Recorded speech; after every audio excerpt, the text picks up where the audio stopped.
Aujourd'hui, on va découvrir les secrets d'Attaque des Titans, puisqu'un épisode de 60 minutes est prévu pour le 3 mars, et je me suis dit que c'était l'occasion de découvrir des trucs qu'on avait loupés dans les anciennes saisons. Attaque des Titans, que je vais appeler SNK dans cette vidéo, c'est un manga de Hajime Isayama. Je fais pas d'effort sur la prononciation, j'ai pas envie de... Voilà. Et ça a été édité en animé d'abord par Wit Studio, et ensuite à partir de la saison 4, c'est passé chez MAPPA. L'auteur a caché énormément de détails dans l'œuvre, et aujourd'hui on va essayer d'en voir le plus possible. Let's go! Avant que la vidéo commence, j'aimerais vous demander deux choses. C'est de partager cette vidéo un maximum, et de vous abonner, puisque c'est des choses qui aident énormément la chaîne, et l'objectif pour cette année, c'est d'atteindre les 1000 abonnés, et on pourra pas y arriver sans vous. Donc, je compte sur vous, vous vous débrouillez, et la vidéo commence. La première recherche, c'est la plus basique. On va juste rechercher le nom de l'animé. Et directement, moi je vais faire un truc qui est intéressant, c'est aller dans Images. Et un truc que j'ai remarqué, c'est que quand tu vas dans Google Images, ça t'envoie pas les mêmes liens. Et je me suis dit, bah allez, on va rechercher par image, parce que comme ça fait des petits trucs sympas, et il y a des titres marrants, genre moi, moche et Titan. En vrai, la référence n'était pas nécessaire, mais l'effort est là, hein. L'effort est là, on souligne toujours les efforts, mais c'est de la merde. C'est un SNK Store. Les différences entre Wit et MAPPA, c'est ce que je vous disais tout à l'heure, donc ça démarre. C'est parti. Les Titans. C'est parce que je chasse les Titans que vous pouvez vivre dans votre petit monde, dans une bulle. Oh, j'ai un cadeau. Oh, waouh. Remporte une figurine. Oh, mais oui, je tente ma chance. Ok, j'ai tenté ma chance. Les gars, j'ai gagné. Ah non, pour bénéficier de l'offre, tu dois ajouter au moins un autre produit au panier. Bah, nique ta mère. Ah, les rats. Valable 9 minutes, c'est une clé. Qu'est-ce que je vais faire d'une clé? Peut-être me la mettre dans le cul. Le changement plus haut, blablabla, c'est l'utilisation des images de synthèse. Voilà, parce que c'est pas vraiment la leur. Oui, voilà, ils citent les gens et tout. Ok. Donc, en gros, les studios ont fait des choses différentes. Je dois admettre que là, je vous apprends pas grand-chose. Bon. On va directement rechercher SNK secret, puisque sinon on va se faire chier. 38 secrets sur Shingeki no Kyojin, qui est du coup SNK mais pas abrégé. Sauf que c'est une vidéo, donc bravo, ils ont été plus rapides que moi. C'est pas grave, c'est des choses qui arrivent. Oui, des fois on se fait devancer. Bon, voilà, c'est pas grave. Des secrets révélés dans le générique de la fin de l'épisode 12 de la saison 3 de l'Attaque des Titans. Des secrets arrivent... Ah ok, il se répète. Waouh. En Big 2023, c'est ça le journalisme. Ok, bon. Ils font comme ils veulent, hein. Comme au début de cette saison, on voit des flashbacks, enfin plutôt des flash-forwards, une vision du futur. Les flashbacks, c'est des choses qui sont passées avant. Et les flash-forwards, c'est des choses qui se passeront après. Tout d'abord, on a le générique de fin habituel, rembobiné par une sorte de vidéoprojecteur. Ok, l'histoire est visionnée par des gens. Aucune idée. Ok. La première image importante est celle-ci, on a des indices sur un futur cadavre. Je crois qu'ils sont un peu en retard. Non, fin de l'épisode 12 de la saison 3 de l'Attaque des Titans, what the fuck. C'est cocasse. Mais c'est pas très intéressant, pour le coup, je trouve. 5 incroyables détails que vous allez tous louper. Ok, attention, hein. Là, c'est exclusif, on les a tous loupés. C'est parti. 1. La tête fumante d'Eren dans SNK. Dans l'épisode 3 de la toute première saison, il reste pas stable avec un kit tridimensionnel. Après de multiples essais, il ne cesse de se casser la figure. Et il a un bandage autour du crâne. Et un élément anodin et comique au premier abord est en réalité une grande révélation. La tête d'Eren fume. Ah bâtard, tu fumes? Fumer, c'est pas bien. Fumez pas dans la vie. Plusieurs épisodes des tomes plus tard. Oh bah non! C'est un titan! Waouh!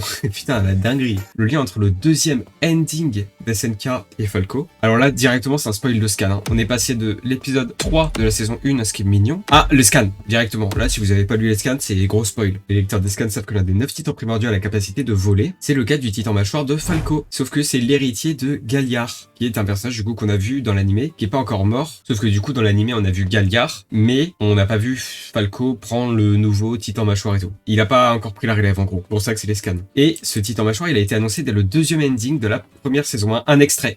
Ok, maintenant je vais être un peu plus précis. Un extrait qui contient le titan oiseau. Au moment où Bertolt apparaît, un immense oiseau vert est visible. Ok. Et donc il s'agit du titan mâchoire volant. Tom Xaver était apparu avant la saison 4 d'SNK. Et donc Tom Xaver, c'est le père de substitution de Sig, le frère de Eren, le personnage principal. Hyper compliqué comme histoire. Hein. Pour la première fois, il a été mentionné dans l'épisode 14 de la saison 4, sauf qu'il apparaît déjà dans la 3e saison. Ah ouais, effectivement, regardez, il est là, binoclard et tout. C'est très méchant ce que je viens de dire, sachant que c'est le pire des contre son camp. Donc à la fin de l'épisode 19 de la saison 3, le flashback de Grisha Yeager commence. On voit avec sa petite sœur Faye, ok, et sur leur trajet, il percute Tom Xaver. Il n'y a pas de doute possible, sûrement parce que il a des lunettes. Si je devais donner un avis, je dirais que c'est un peu discriminant. L'homme porte les mêmes lunettes, c'est faux. Ah non, ok. Non, ok, j'ai rien dit, je ferme ma gueule. Armin aux portes de la mort. Mais il n'y a pas de porte quand tu meurs. Bah, comment tu peux savoir? Ah, là, on a un truc intéressant. Là, on a un passe-passe philosophique. On va arrêter tout de suite. C'est pas le thème de la vidéo. Donc, c'est un détail difficile, voire impossible à déceler au premier coup d'œil. Dans le deuxième opening de la saison 3 d'SNK, une image subliminale d'Armin est perceptible. Subliminal, ça veut dire que c'est subtil, en fait. C'est pas forcément fait pour que tu le vois. C'est juste un détail un peu caché. Tout d'abord, le visage du titan colossal apparaît. Celui d'Armin intervient ensuite, avant d'enchaîner très rapidement avec une image du jeune homme. Carbonisé. Parce que effectivement, dans l'anime, il a été carbonisé. Ah ouais, chaud. Oui. Bah, du coup, littéralement, en fait. Ah, ça me fait pas rire. Hein. Là, on est en train de se moquer de gens qui prennent feu. C'est le feu. On reprend Pig et Eren, qui sont du coup frères et sœurs. Dans la saison 4 de l'attaque des titans, les deux demi-frères... Non, mais c'est bon, ouais. Deux demi-frères, pour moi, ça fait un frère. Ah ouais, j'ai fait des maths. Partage une vision commune de l'avenir, éradiquer doucement tous les Eldiens pour mettre un terme à l'existence des titans. Ou plutôt c'est ce qu'Eren a fait croire à Zeke lorsqu'il se rencontre à Mar, qui du coup est l'endroit opposé à l'île sur laquelle se trouvent les personnages... Regardez l'animé, sérieusement. Avant le lancement de l'assaut à Revelio, ils en viennent à discuter de ce projet. Sur l'un des plans, il tient dans sa main sa balle de baseball face à Eren. Ça fait écho aux archives mythologiques quand Ymir Frit et le démon de la Terre. Selon ces diverses croyances,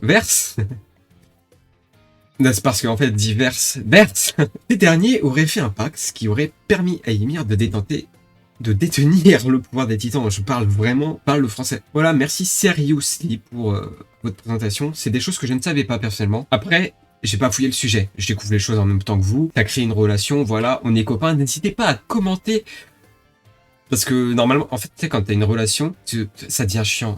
Je vais arrêter d'expliquer mes vannes, je vais arrêter de faire des vannes. Prochaine fois, dites-moi, hein, arrête. L'attaque des titans devient réelle et c'est effrayant. Ah ouais, c'est réel. J'ai toujours trouvé que la phrase céréales ressemblait énormément à céréales, mais j'ai jamais osé faire le jeu de mots parce que bah c'est pas drôle.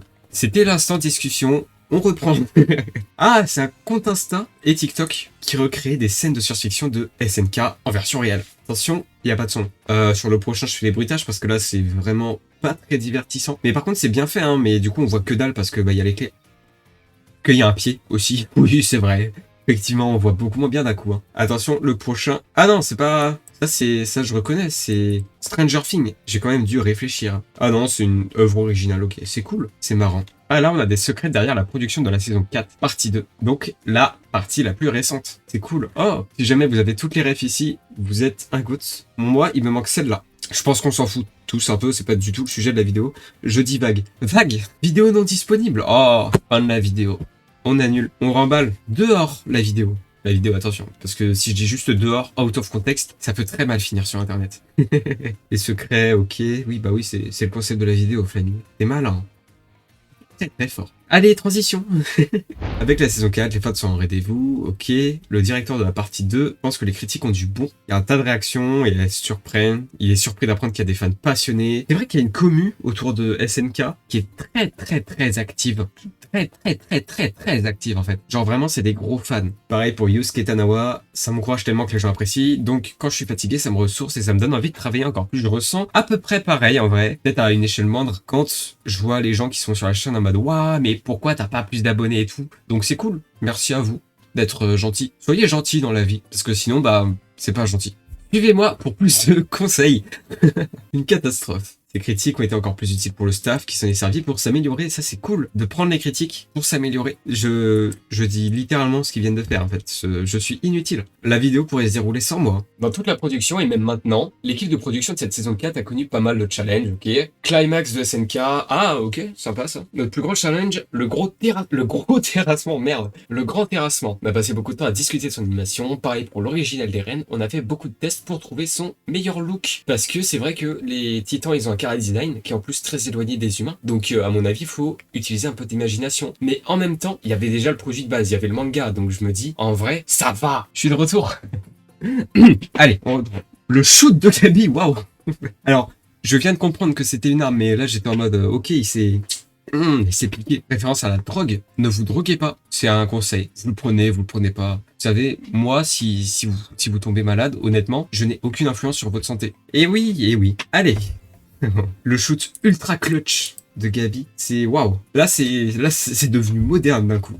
Donc c'est la scène où le mec Yoichiro a mis le plus d'énergie. C'est une série de clips en slow motion, comme si le temps s'arrête quand la tête d'Eren vole. Effectivement, c'est une scène assez étonnante, pour le dire, dans des termes qui plairont aux adultes, qui ne veulent pas que leurs enfants regardent des choses PEGI 18. Quand je dis PEGI 18, je fais mention de violence, pas de sexualité, évidemment. Dans ce contexte-là, en tout cas.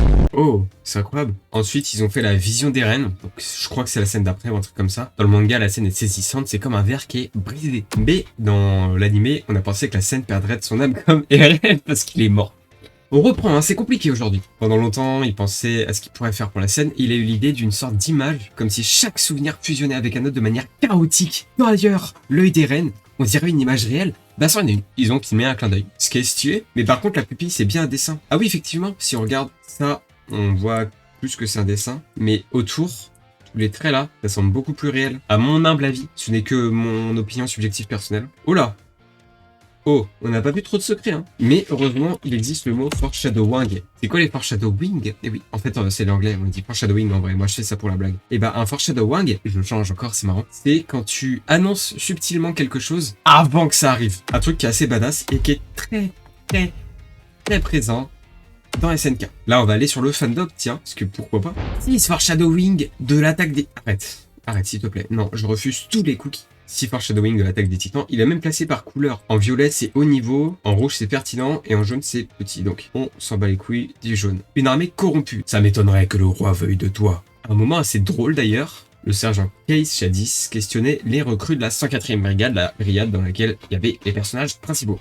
Et il rabaisse tout le monde. C'est... Waouh, le mec est trop fort à rap contenders. Marco passe inaperçu, et c'est un élément révélateur dans la suite de l'intrigue. Parce qu'il dit, moi je veux servir le roi et défendre la patrie. La partie, il a écrit, c'est très drôle. Il a écrit la partie, il est plus drôle que moi. Case Shadis réplique en lui disant que le roi veut pas d'un élément comme lui. Ah, parce que effectivement, Marco c'est un personnage qui obéit. Les soldats où il veut aller, c'est des branleurs. Donc voilà. Berthold allait de transformer. J'ai pas envie de le lire parce que Berthold allait de transformer, c'est pas très franc. Angie et son clin d'œil, je m'en cogne. Singe, un monde plus vaste. Ah oui, ça c'est une dinguerie. Ça je vous le raconte moi-même. En gros, dans un épisode de l'animé, Eren et Ymir, qui sont deux personnes qui possèdent des titans, sont capturés par deux autres personnes qui possèdent des titans et qui viennent d'une autre île de la région. Ils viennent pas de l'île, en gros. Et donc ces mecs qui viennent pas de l'île, ils veulent les ramener pour leur connerie, pour leur bail de méchants. Et ils leur disent, oui, blablabla, les singes, le titan singe. Et Eren, il fait, mais c'est quoi un singe? En fait, sur l'île, il y a pas de singe. Et du coup, en japonais, effectivement, c'était les Kenji Girac. C'était en gros, la lecture, elle était différente. Genre, t'avais, du côté de ceux qui savent ce qu'est un singe, une lecture différente de Eren qui, du coup, ne savait pas ce que c'était. Ça montre que eux, ils ont des connaissances qu'Eren n'a pas. Frappe-moi, je t'empoisonne. Et donc, en fait, ça prouve que ils avaient des connaissances qu'Eren n'avait pas, et ça prouvait que il y avait des secrets en dehors de l'île. Et l'île n'était pas la seule partie du monde qui existait. J'ai très mal expliqué. J'ai eu un peu la flemme de lire le dernier. Mais c'est très cool. Vraiment, si jamais vous voulez en apprendre des choses sur les animés, je vous invite à vous informer sur SNK. Parce qu'il y a tellement de secrets, il y a tellement de détails. Regardez, là, il a mis des couleurs. Et je ne sais même pas pourquoi. Là, j'arrive pas à le lire. Voilà, il y a des belles planches, il y a des trucs, c'est des dingueries. Mais il y a d'autres dingueries, effectivement, qui sont sur cette chaîne. Parce que je fais des photomontages de qualité, c'est faux. Mais c'est quand même une dinguerie, c'est rigolo, allez voir, s'il vous plaît. En tout cas, c'est la fin de la vidéo. Merci beaucoup de l'avoir suivi. En vrai, j'ai beaucoup aimé. J'espère que vous avez aimé. Voilà, au revoir, tout ça, on connaît. Hein.